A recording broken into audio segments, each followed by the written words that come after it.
அஸ்ஸலாமு அலைக்கும் வரஹ்மத்துல்லாஹி வபரகாத்துஹு.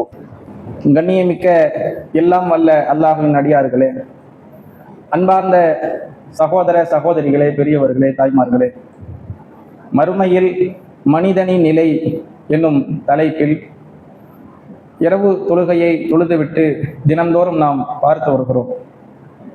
அதில் நேற்றைய தினம் கொடுமை நிறைந்த அந்த மறுமை நாளில் நம்மை தற்காத்துக் கொள்வதற்காக அல்லாஹ்வின் அரியணைக்கு கீழ் ஒரு சில சாரார்களுக்கு அல்லாஹ் இடம் தருவதாக நாம் பார்த்தோம். இதுல எல்லாத்தையுமே எல்லாரும் அடைஞ்சிட முடியாது. இப்போ ஒரு முதியவர் சின்ன வயசுல இருந்தே நான் இளமை இறை வழிபாட்டை கழிக்கலையே, எனக்கு இப்பதான் இஸ்லாத்தை பற்றி ஒரு புரிதல் இருக்கு, இப்ப நான் என்ன செய்யறேன்னா ஒன்றும் செய்ய முடியாது, திரும்பி என்ன இளமை வரவா போகுது. அப்ப அப்படியான ஆட்கள் அது மாதிரியான ஒரு வாய்ப்பை பெற முடியாது. அப்ப அவங்களுக்குன்னு உள்ள தகுதி இருக்குமா இல்லையா? தர்மத்தை மறைவாக செய்யறது, அந்த கேட்டகரியை பிடிச்சிக்கிடலாம். அதே போல பெண்களும் சரி அப்படிதான், தர்மத்தை மறைவாக செய்யும் போது அந்த பகுதியினரை நாம் இடம் பிடிச்சிடலாம். அல்லது கடன் தள்ளுபடி அவகாசம், அதுக்கு அந்த ஒரு வாய்ப்பு நமக்கு கிடைச்சிடும். இது பள்ளியோட தொடர்பு. இப்ப இது மாதிரி உள்ளது எல்லாரும் பெற்றுக்கொள்ளலாம். இதெல்லாம் ரொம்ப சிரமமானது இல்லை இல்ல. இப்போ ஒரு பெண்மணி நம்ம தீமைக்கு அழைக்கும் போது நான் வேணாம் அப்படின்னு சொல்ற வரைக்கும் வெயிட் பண்ணிட்டு இருக்க முடியாது. இதுக்குன்னே இனி ஒரு பெண்மணி தவறுக்கு அழைக்கணும்னா வெயிட் பண்ண முடியும். இதெல்லாம் அப்படி அமைஞ்சிட்டா அது மாதிரியான நிலை, இதெல்லாம் எல்லாரும் பெற முடியாது. அப்படி பெறுவதற்கும் சிலது இருக்கா இல்லையா? பள்ளியோட தொடர்புல இருக்கணும், தனிமையில அழுகணும், கடன் தள்ளுபடி செய்யணும். இது மாதிரி சில விஷயங்களை நாம செய்வதற்கு முற்பட வேண்டும். அதை கேட்டுட்டு அப்படியே போயிடாம முடிஞ்ச அளவுக்கு இந்தந்த காரியங்கள் நாம நம்ம வாழ்க்கையில செய்யணும் என்று நாம அதுக்காக வேண்டி அதிகம் மெனக்கெடணும். அதே போல அல்லாஹ்விடத்தில் அதிகமா பிரார்த்தனையும் செய்யணும், துவா செய்யணும். இறைவா, அல்லாஹ் அரிசனுடைய நிலையில் எனக்கு நீ கொடு. ஏன்னா அந்த கொடூரத்தில் அங்க போய் நின்றுட்டு நாம தப்பிக்க முடியாது. இப்பவுமே அல்லாஹ்ட்ட அதுக்கான ஒரு கோரிக்கையை முன்வைக்கணும். அதே போல அரிசனுடைய நிழலை பெறுவதை போல இன்னொரு சுகத்தையும் அல்லாஹ் அங்க கொடுக்குறான். அதுதான் கௌசர் என்ற தடாகம். அதுக்காகவே அல்லாஹ்ட்ட துவா செய்யணும். இறைவா, மறுமையில அந்த கொடூரத்திலேயே 2 சுவைமிக்க ஒரு தருணம் என்று சொன்னால் அதுல ஒண்ணு அரிசனுடைய நிழல், இன்னொன்னு கௌசர் தடாகம், பானம் மிக்கது. ரசூலுல்லாஹ் சொல்றாங்க, மறுமை நாளில் எனக்கு கௌசர் தடாகம் தர இருக்கிறது. 108வது அத்தியாயம். அந்த அத்தியாயம் அருளப்பட்ட அந்த பின்னணியை நம்ம பார்க்கிறோம். ரசூலுல்லாஹ் ஒரு முறை உறங்கி கொண்டு இருக்கிறாங்க, தூங்கிட்டு இருக்கிறாங்க. திடீர்னு அவங்க மகிழ்ச்சியோட சந்தோஷத்தோட சிரித்து கொண்டு எந்திரிக்கிறாங்க. சஹாபாக்கள் கேட்கிறாங்க, அல்லாஹ்வுடைய தூதரே என்னாச்சு? அப்ப ரசூலுல்லாஹ் சொல்றாங்க, எனக்கு இப்போ ஒரு வசனம் இறக்கப்பட்டது, பிஸ்மில்லாஹிர் ரஹ்மானிர் ரஹீம் என்று சொல்லிட்டு அதை ஓதுறாங்க. இன்னா அஅதைனா கல் கௌசர், நபியே உமக்கு கௌசரை நாம் வழங்கினோம். ஃபஸல்லி ரப்பிக வன்ஹர், எனவே நீர் உமது இறைவனுக்காக தொழுது அறுப்பீராக, பலியிடுவீராக. அல்லாஹ் இங்கே உங்களுக்கு நான் கௌசரை வழங்கியிருக்கிறோம், தனித்துவமான சிறப்பு மிக்கது. எனவே இறைவனுக்காக நீங்கள் தொழுது அவனுக்கே நீங்கள் பலியிடுவீராக என்று அல்லாஹ் சொல்லி காட்டுகிறார். அப்ப கௌசர் என்று இந்த இடத்த அல்லாஹ் சொல்லி காட்டுறான். கௌசர்னா என்ன? ரசூலுல்லாஹ் அதை பத்தி விளக்குறாங்க. கௌசர் என்றால் என்ன தெரியுமா? அது அதிக அளவு நன்மை மிக்கது. அதுல அதிக அளவுக்கு நன்மை அல்லாஹ் வைத்திருக்கிறான். இன்னும் வேற வேற செய்திகளை ரசூலுல்லாஹ் சொல்றாங்க. சொர்க்கத்துக்கு ரசூலுல்லாஹ் என்ன செய்யறாங்கன்னா, மெஹராஜ் பயணத்துல அழைத்து செல்லப்படுறாங்க. விண்ணுலக பயணத்துல போகும்போது அங்க சில ஆறுகளை பார்க்கிறாங்க. அதுல ஒண்ணு கௌசர். இதை பார்த்துட்டு இது என்ன அப்படின்னு கேட்கும்போது, இது சொர்க்கத்தின் நதி, சொர்க்கத்துல உள்ள ஒரு நதி. அது இது அல்லாஹ் என்ன செய்யறான்னா மஹ்ஷர்ல ரசூலுல்லாஹ்வுக்கு கொடுக்குறான். ரசூலுல்லாஹ் தான் அதுக்கு பொறுப்பாளர். அவங்க தான் அதை என்ன செய்வாங்கன்னா பராமரிச்சு அங்க நல்ல மக்களுக்கு பானத்தை நீரை கொடுப்பாங்க. இதை ரசூலுல்லாஹ் சொல்லி காட்டுறாங்க, இது மறுமை நாள்ல எனக்கு வழங்கப்பட்டிருக்கு, இது தனி சிறப்பு. மற்றவங்களுக்கு எல்லாம் இந்த சிறப்பு கொடுக்காம ரசூலுல்லாஹ்வுக்கு என்ன செய்யறாங்கன்னா இங்க இந்த சிறப்பை கொடுக்குறான். இந்த கௌசரை பற்றி ரசூலுல்லாஹ் நிறைய வர்ணனைகள் சொல்றாங்க. தாகமா இருக்கும்போது எல்லாருமே குடிச்சிட முடியாது இல்ல. பொதுவா நாம பசி பட்டினி இதனுடைய கஷ்டம் தெரியாம வளர்றோம். நம்ம காலத்துல உள்ள நம்ம இடத்துல உள்ள மக்களை சொல்றோம். சில இடங்களுக்கு பசியினுடைய பட்டினியினுடைய வலிகள் கஷ்டங்கள் தெரியும். பாலஸ்தீனத்து மக்கள் அவங்களுடைய அந்த பாதிப்புகளை எடுத்து பார்க்கும்போது ஒவ்வொரு சின்ன பிள்ளைகளும் ஒரு ஒரு சட்டியில உள்ள ஒரு கை சாப்பாட்டை வாங்குறதுக்காக வேண்டி படாத பாடு. அப்ப அவங்களுக்கெல்லாம் அந்த கஷ்டம் எல்லாம் தெரியும். நமக்கு இந்த கஷ்டம் பெரிய அளவுக்கு தெரியல. இந்த நோன்பு காலமா இருக்கும்போது கொஞ்சம் தெரியலாம், தாகமா இருக்கும், பசியா இருக்கும், கொஞ்சம் உணர்றதுக்கான வாய்ப்பு இருக்கு. மறுமையை நீங்க நினைச்சு பார்க்கணும். தலைக்கு அருகாமையில் சூரியன் நிறுத்தப்படும் போது வெயிலினுடைய உஷ்ணத்தினால தாகம் எடுக்கும், கடுமையான தாகம். இப்பவுமே வெயில்ல போயிட்டு வந்துட்டோம்னா ஒரு குளிர்பானத்தை குடிக்கணும், அப்பதான் மனசு அப்படியே ரிலாக்ஸ் ஆகும், ஆசுவாசம் அடையும். இல்லைன்னா மனசு என்ன செய்யறது? சில பள்ளிகள்ல நோன்பு திறக்கும் போது இது பஞ்சாயத்து, என்ன ஜூஸ்ல கொஞ்சம் ஐஸ் போட்டா என்ன, நீங்க ஏற்கனவே சூடு இங்க வெந்துட்டு இருக்கு, இதுல மொட்டை மாடியில வேற வச்சிருக்கியா, ஐஸ் போடுறதுல என்ன? சில பேரு எங்க எதுக்குங்க ஐஸ் போடுறீங்க, இப்படி இதுல என்ன செய்யும் பிரச்சனைகள் போகும். சில பேர் அதை விரும்புவாங்க, ஏன்னா இருக்கிற பிரச்சனையில கொஞ்சம் குளிர்ச்சியை பிடிப்போமே அப்படின்னு. அப்ப இதெல்லாம் மனிதர்கள் விரும்புறாங்க. ஆனா இது இந்த உலகத்துல நமக்கு வரக்கூடிய சின்ன அளவுக்கு பாதிப்பினுடைய வெளிப்பாடு. இப்ப மறுமையில வந்து பெரிய அளவுக்கு பாதிப்பு, பெரிய அளவுக்கு அல்லாஹ் பாதிப்பு ஏற்படுத்தும் போது எங்கேயாவது நாம தாகம் தீர்க்க முடியாதா, கொஞ்சம் நமக்கு கௌசர் கிடைச்சிடாதனால ஒவ்வொருவரும் என்ன செய்வாங்கன்னா அலைஞ்சு கொண்டு இருப்பாங்க. அப்ப அந்த நேரத்துல அல்லாஹ் சிலருக்கு மட்டும்தான் அங்க அனுமதி கொடுக்குறான். ரசூலா சொல்றாங்க, அங்க வந்து இது தொடர்பாக நிறைய செய்திகள் இடம்பெறுது. அத ரசூலா முதலாக சஹாபாக்கள்கிட்ட சொல்றாங்க, உங்களுக்கு முன்பாகவே நான் கௌசருக்கு போயிடுவேன். ஏன்னா ரசூலா தான் ஃபர்ஸ்ட் எழுப்பப்படுறாங்க. அவங்க ஃபர்ஸ்ட் எழுப்பப்பட்டு முதலாக கௌசருக்கு போய் நிற்பாங்களா, ஏன்னா வரவங்களுக்கு எல்லாம் தண்ணி கொடுக்கணும். இப்ப இந்த நேரத்துல ரசூலா இன்னொரு சந்தர்ப்பத்துல சொல்லும் போது அன்சாரிகளை குறித்து சொல்றாங்க. அன்சாரிகள்னா யாரு தெரியுமா? அன்சாரிகள்னா யாரு? மதீனாவாசிகள், மக்கால இருந்து வந்தவங்களுக்கு உதவி செஞ்சவங்க. இவங்களுக்கு ரசூலா ஒரு விஷயத்தை சொல்றாங்க, உங்களுக்கு உலகத்தில் அதிகமாக பாதிப்பு எனக்கு பிறகு ஏற்படுத்தப்படும், நீங்க புறக்கணிக்கப்படுவீங்க, அனைத்திலும் உங்களை விட மற்றவங்களுக்கு முன்னுரிமை கொடுக்கப்படும். அப்ப நீங்க என்ன செய்யுங்கன்னா பொறுமையாக இருங்க. எது வரைக்கும் பொறுமை தெரியுமா? கௌசர் தடாகத்துல என்னையும் அல்லாஹையும் நீங்க பார்க்கிற வரைக்கும் பொறுமையா இருங்க அப்படின்னு சொல்றாங்க. அப்ப அங்கதான் அவங்களுக்கு கௌரவம் கொடுக்கப்படும். அந்த மாதிரிதான் அவங்க வாழ்க்கை இருந்துச்சு. அன்சாரிகளுக்கெல்லாம் ஆட்சி எல்லாம் கொடுக்கப்படல. நீங்க வரிசையா ஆட்சியாளர்களை பாத்தீங்கன்னா எல்லாம் முஹாஜிர்களா தான் இருந்தாங்க. அபூபக்கர் ரலியல்லாஹு அன்ஹு, உமர் ரலியல்லாஹு அன்ஹு, உஸ்மான் ரலியல்லாஹு அன்ஹு என்று சொல்லி ஆட்சியாளர்கள் ஃபுல்லா யாரு? மக்கால இருந்து வந்தவங்க. ஆனா அந்த ஊர் என்னது? மதீனா.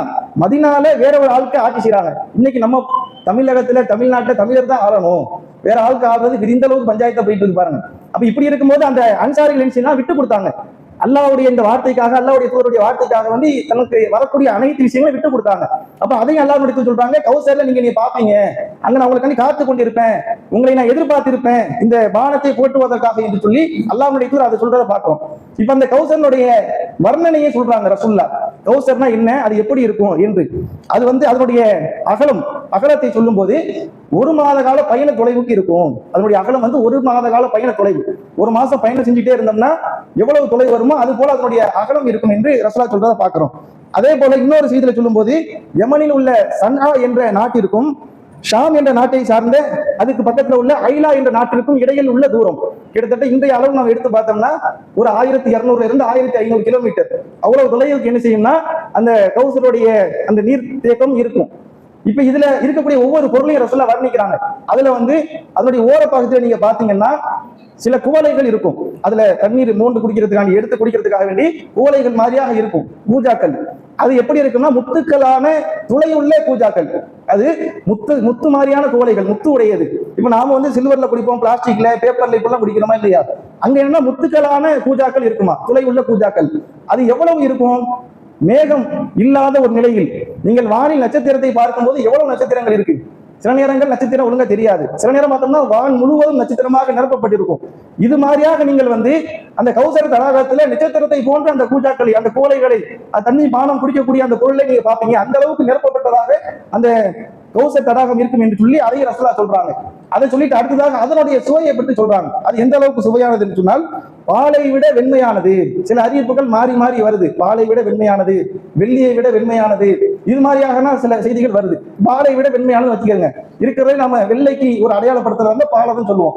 பாலை விட வெண்மையானதாக, அப்படியே பார்க்கிறதுக்கு பிரகாசமாக பளிச்சுன்னு இருக்குமா. அதே போல அதனுடைய சுவையை சொல்றாங்க, அது வந்து தேனை விட சுவையானது. அதுல வந்து இன்னும் அது டீப்பா சொல்றதா இருந்தா, பால் மற்றும் தேன் இது இரண்டும் கலந்ததை விட இனிமையானது. நீங்க பொதுவா வந்து வெறுமனே தேன் சாப்பிடறதுக்கும் பாலோட கலந்து சாப்பிடறதுக்கும் ரொம்ப இனிப்பா இருக்கும். பாலினுடைய சுவையை உச்சத்தை தொடும். அதை ரசூலா சொல்றாங்க, பாலில் நீங்க தேனை கலந்து சாப்பிட்டீங்கன்னா எந்த அளவுக்கு ஒரு இனிமையாக, ஒரு இனிப்பாக, சுவையாக இருக்குமோ அதை விட இந்த கௌசர் தடாகம் என்பது சுவையானது. அதே போல இன்னொரு ரசூலா அதை பத்தி சொல்றாங்க, அதற்கு அடியில் இருக்கக்கூடிய அந்த மண், அதனுடைய சுவை, அதனுடைய மனம், அந்த கௌசர் தடாகத்தினுடைய மனம் என்பது கஸ்தூரியை விட மிக உயர்ந்தது. இருக்கிறதுலேயே உயர்ந்ததை ரசூலா சொல்றாங்க. நறுமணம் மிக்கதாக, கஸ்தூரியை விட நறுமணம் மிக்கதாக அது இருக்கும். அடுத்து அல்லாஹ்வுடைய தூதர் ஸல்லல்லாஹு அலைஹி வஸல்லம் சொல்றாங்க, அதில் ஒருவர் வந்து பானத்தை பருகி விட்டால், ஒரு தடவை வந்து தண்ணி குடிச்சிட்டாங்க, ஒரு தடவை குடிச்சிட்டாங்க அப்படின்னா இதுக்கப்புறம் அதுல அவருக்கு பசியே எடுக்காத அளவுக்கு தாகம் திறந்து விடும். ஒரு தடவை அந்த கௌசர்ல போய் தண்ணி குடிச்சிட்டோம், அதுக்கப்புறம் தாகமே எடுக்காதான். 50,000 ஆண்டுகள் சொன்னமா இல்லையா? ஒரு நாள் என்பது 50,000 ஆண்டுக்கு நேரானது. அவ்வளவு நாள் முழுக்க நாம அங்க நின்றாலும் கூட இங்க போய் ஒரு தடவை தண்ணி குடிச்சு வந்துட்டோம்னா அதுக்கப்புறம் நமக்கு தாகமே எடுக்காது, அதுவே போதுமானதாக இருக்கும் என்று சொல்லி அல்லாஹ்வுடைய தூதர் ஸல்லல்லாஹு அலைஹி வஸல்லம் அவர்கள் சொல்றதை பார்க்கிறோம். அப்ப இங்க வந்து யாரு போய் தண்ணி குடிக்க முடியும்? எல்லாரும் போய் குடிக்க முடியுமா? எல்லாரும் குடிக்க முடியாது. இங்க சிலர் வந்து தண்ணி குடிக்க அனுமதிக்கப்படுவாங்க, சிலர் அனுமதிக்கவே பட மாட்டாங்க. அதுல ரசூலுல்லாஹ்ட்ட தான் இந்த பொறுப்பு இருக்கிறதுனால ரசூலுல்லாஹ் அதை குறிப்பிட்டு சொல்றாங்க. ஏன்னா அங்க எல்லா மக்களும் இருப்பாங்க. ஆதம் அலைஹிஸ்ஸலாம் காலத்துல இருந்து நம்ம மக்கள்ல உள்ள நல்லவர்கள் கெட்டவர்கள் இன்னும் அனைத்து மக்களும் இருப்பாங்க. இப்ப ரசூலுல்லாஹ்ட்ட கேட்கறாங்க சஹாபாக்கள், அல்லாஹ்வுடைய தூதரே எல்லாரும் அங்க இருப்பாங்களே, நீங்க எப்படி நல்லவங்க உங்க சமூகத்தார்னு கண்டுபிடிப்பீங்க, எப்படி அடையாளம் காணுவீங்க அப்படின்னு கேட்கறாங்க. அதுக்கு ரசூலுல்லாஹ் சொல்றாங்க, அதுக்குன்னு நல்ல ஒரு பிரத்யேக அடையாளத்தை வச்சிருக்கிறான். என்ன அடையாளம் என்று சொன்னால், உங்கள ஒருவர் உதவு செஞ்சிருப்பாரா இல்லையா, உதவு செஞ்ச காரணத்தினால் அந்த பகுதிகள் வெண்மையாக இருக்கும். அந்த வெண்மையை வைத்து நான் அடையாளம் கண்டு கொள்வேன். பஞ்ச கல்லையான்னு சொல்லுவாங்க.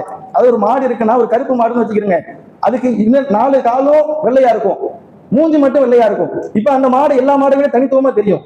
ஒரு வெள்ளை மாடு இருக்கு, காலு 4 காலும் கருப்பா இருக்கு, தலை மட்டும் வெள்ளையா இருக்கு. இப்ப கருப்பு மாட்டு இருந்துச்சுன்னா அது ஈஸியா கண்டுபிடிச்சிடலாம். இந்த மாதிரி அனைத்தை விட்டு தனித்துவப்படுத்துற அடையாளம். இப்ப எல்லாரும் இருந்தாலும், நல்லவங்க கெட்டவங்க என்று எல்லாரும் இருந்தாலும், ரசூலுல்லாஹ் யாருக்கெல்லாம் அந்த தண்ணீரை கொடுப்பாங்கன்னா, உதவு செய்தவர்களுடைய அடையாளத்தை வச்சு, இவங்க என் சமூகம், இவங்க நல்லவங்க, இவங்களுக்கு தண்ணீர் கொடுக்கணும் என்று சொல்லி அல்லாஹ்வுடைய தூதர் அவங்களை வந்து என்ன செய்வாங்கன்னா அடையாளம் கண்டு கொள்வார்கள் என்று சொல்லி அறிவிக்கிறத பார்க்கிறோம். இந்த செய்தி அபூ ஹுரைரா ரலியல்லாஹு அன்ஹு அவங்க அறிவிக்கிறாங்க. இந்த செய்தி அறிவிக்கும் போது அவங்க ஒரு செய்தி என்ன செய்யறாங்க, கூடுதலா சொல்றாங்க. நிறைய மக்கள் அதை வந்து தவறா புரிஞ்சு கொண்டே இருக்கிறத பாக்குறோம். உழு செய்யும் போது இந்த செய்தியை வந்து நடைமுறையும் படுத்துவாங்க. இப்ப இந்த செய்தி ரசூலுல்லாஹ் சொல்லிட்டாங்களா, இதை சொல்லும் போது அபூ ஹுரைரா ரலியல்லாஹு அன்ஹு அவங்க மக்களுக்கு இதை விளக்குறாங்க. விளக்கும் போது, எனவே உங்களில் யார் தன் வெண்மையை அதிகப்படுத்த விரும்புகிறாரோ அவர் வந்து உதவை அதிகப்படுத்திக் கொள்ளட்டும் அப்படின்னு என்ன செய்வாங்கன்னா அவங்க சொல்லுவாங்க. இந்த செய்தி வந்து முதரஜின்னு சொல்லுவாங்க. முதரஜினா இடை சொருகள். இப்ப நான் பயான் பண்ணும்போது ஒரு ஹதீஸை சொல்லும் போது அதுல என் கருத்தையும் ஒரு விளக்கமா சொல்லுவானா இல்லையா, அது மாதிரி உள்ளது. அபூ ஹுரைரா ரலியல்லாஹு அன்ஹு அவங்க இந்த செய்தி அறிவிக்கும் போது ரசூலுல்லாஹ் சொன்னது என்னன்னா, அந்த உறுப்புகள் வெண்மையாக இருக்கும் என்று சொன்னாங்க. எனவே நீங்கள் அதை அதிகப்படுத்த விரும்பினால் உங்களுடைய ஒழுவை அதிகப்படுத்தணும்னு சொன்னாங்களா இல்லையா, இது அவங்களுடைய கருத்து. அதனாலதான் நீங்க நிறைய பேர் நினைச்சுவாங்க, ஒழுவு செய்யும் போது இது வரைக்கும் கழுவுனா போதும், அதை தாண்டி வரைக்கும் கழுவாங்க. மூஞ்சி பாத்தீங்கன்னா கழுத்தையும் சேர்த்து கழுவாங்க, காலை கழுவும் போது அதை சேர்த்து கழுவாங்க. ஏன்னா உங்களில் அதை அதிகப்படுத்திக் கொள்ளட்டும் என்று அந்த செய்தியில வந்து இருக்கிறத பார்த்தோம். இது வந்து அது அபூ ஹுரைரா அவங்களுடைய தனிப்பட்ட கூற்று, இது ஹதீஸ் கிடையாது. நீங்க பொதுவாக உதவு செஞ்சாலே அந்த வெண்மை ஏற்பட்டு விடும் என்பதுதான் சரியான கருத்து என்பதை அதிகமான அறிஞர்கள் சொல்லி இருக்கிறத பார்க்கிறோம். அறிஞர்களுடைய கூற்றில் இருந்து இது முதலீட்டு, இது சரியான செய்தி இல்ல, இது தவறான கூற்று, இது அவங்களுடைய சுய கூற்று என்பதை அழகான முறையில விளக்கி இருக்கிறத பார்க்கிறோம். அப்ப அதனால நம்ம என்ன செய்ய வேண்டியது இல்லை, உழவு செய்யறங்கிற பேர்ல வந்து நம்ம இதுவரை கழுவினாலே போதும், இங்க வரைக்கும் என்ன செய்ய வேண்டியது கழுவுறது இல்லை. சில பேர் அதை கழுவுறதுன்னு சொல்லிட்டு பக்கத்து இருக்கிற ஆட்கள்லாம் மூஞ்சில தண்ணியை ஊத்திட்டு கழுத்துல கழுவுறன்னு தேய்ச்சிக்கிட்டு இருப்பாங்க. இந்த மாதிரிலாம் என்ன செய்ய வேண்டியதில்லை, கழுத்தெல்லாம் கழுவ வேண்டியதில்லை. உழவு செய்யறதுக்கு மார்க்க நமக்கு எதை வழிகாட்டிருக்கோ அதை செய்தாலே நமக்கு அந்த வெண்மை கிடைத்து விடும். இப்ப இந்த உழவு செய்யறதுல வந்து 5 நேர தொழுகை இருக்கா இல்லையா, நம்ம பெரும்பாலும் இதுக்கு மட்டும் தான் உழவு செய்யறோம், 5 நேர தொழுகைக்கு. இது இல்லாம இன்னும் சில நேரங்களில் உழவு மார்க்கம் கற்றுக்கிறது. அது ஏதாவது யாராவது சொல்லுங்க பார்ப்போம். தூங்கும்போது, தூங்குவதற்கு முன் உதவு செய்யறது. பெரும்பாலும் இந்த செய்தி நடைமுறையில இருக்கா என்பதை ஒவ்வொருவருக்கு தான் தெரியும். ஏன்னா சில பேர் இந்த செய்தி நம்ம சொல்லும் போதே தூக்கம் வரும்போது மூஞ்சி தூக்கம் போயிடும். அவங்க ஹதீஸை அணுகிற முறையை பாருங்க. நீங்க உதவு செஞ்சுட்டு தூங்குங்க அப்படின்னா தூக்கம் வரும்போது மூஞ்சி கழுவுனா தூக்கம் போயிடாதா, என்ன இது லாஜிக் பாக்குறாங்க. ஆனா உண்மையிலே உணவு செஞ்சுட்டு தூங்கினோம்னா அப்படியே ஃப்ரெஷ்ஷா புத்துணர்வா இருக்கும். சில பேர் சொல்லுவாங்க இல்லையா, குளிச்சுட்டு தூங்குங்க அப்படியே குதூகலமா இருக்கணும். இந்த மாதிரி நாம ஒரு சுறுசுறுப்பா இருக்கிறதுக்கு இது ஒரு வழி. ஆனா இதை என்ன செய்யறது, புறக்கணிச்சுட்டு அதெல்லாம் வந்து தூக்கம் போயிடும் என்று சொல்றதை பார்க்கிறோம். அப்ப நாம வந்து தூங்கும் போதும் தொழுவைக்கு உதவு செய்யணும், அது இல்லாம தூங்கும் போதும் உதவு செய்யணும். அதே போல அல்லாஹ்வுடைய ஸல்லல்லாஹு அலைஹி வஸல்லம் அவங்க வந்து இன்னும் சில நேரங்களில் உணவு நமக்கு வழிகாட்டுறாங்க. ஒருவர் இல்லறத்தில் ஈடுபட்டு விட்டு தூங்குவதற்கோ அல்லது சாப்பிடுவதற்கோ நாடினால் அவங்க உதவு செய்யணும். ஏன்னா ரசூலுல்லாஹ் வந்து அவங்க இல்லறத்தில் ஈடுபட்டு விட்டு தூங்கும் போது உணவு செஞ்சுட்டு தூங்குவாங்க, சாப்பிட நினைச்சாங்கன்னா உணவு செஞ்சுட்டு சாப்பிடுவாங்க, அல்லது மீண்டும் இல்லறத்தில் ஈடுபட நினைச்சா உணவு செஞ்சுட்டு ஈடுபடுவாங்க என்று சொல்றதை பார்க்கிறோம். அப்ப இது மாதிரியாக நாம என்ன செய்யணும், உணவு செய்யணும். இது இல்லாம மார்க்கத்துல உணவு செய்யணும்னு சொல்லாத சில விஷயங்கள் இருக்கு. அதுக்கு என்னன்னா உணவு செய்யணும் சொல்லுவாங்க. நீங்க குர்ஆனை தொடும்போது உணவு செய்யணும், குர்ஆனை தூய்மை இல்லாம நீங்க தொடக்கூடாது என்று சொல்லுவாங்க. அது மார்க்கம் சொன்னது இல்லை. அது குர்ஆன்ல ஒரு வசனம் வரும், தூய்மையானவர்களை தவிர அதை யாரும் தொட முடியாது என்று சொல்லி வரும். அது வந்து லவ்ஹுல் மஹ்ஃபூல், அங்க உள்ள ஏற்ற ஷைத்தான்கள் நெருங்க முடியாது.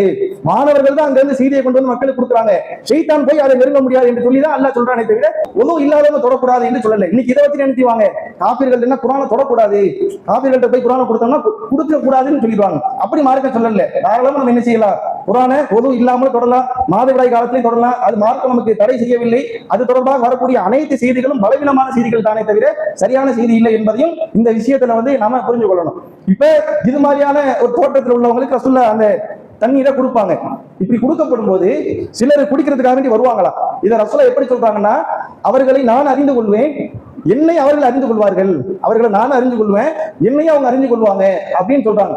இன்னும் அவங்க எந்த அளவுக்கு சொல்றாங்கன்னா அஸ்ஹாபி அஸ்ஹாபின் என்று சொல்லுவாங்களாம், என் தோழர்கள் என்று சொல்லுவாங்க. இன்னும் சில செய்திகள்ல வந்து இன்னமும் மின் உம்மத்தி, அவங்க என் கூட்டத்தார்கள், என்னுடைய சமூகத்தார்கள் என்று சொல்லி ரசூலா சொல்லுவாங்களாம்.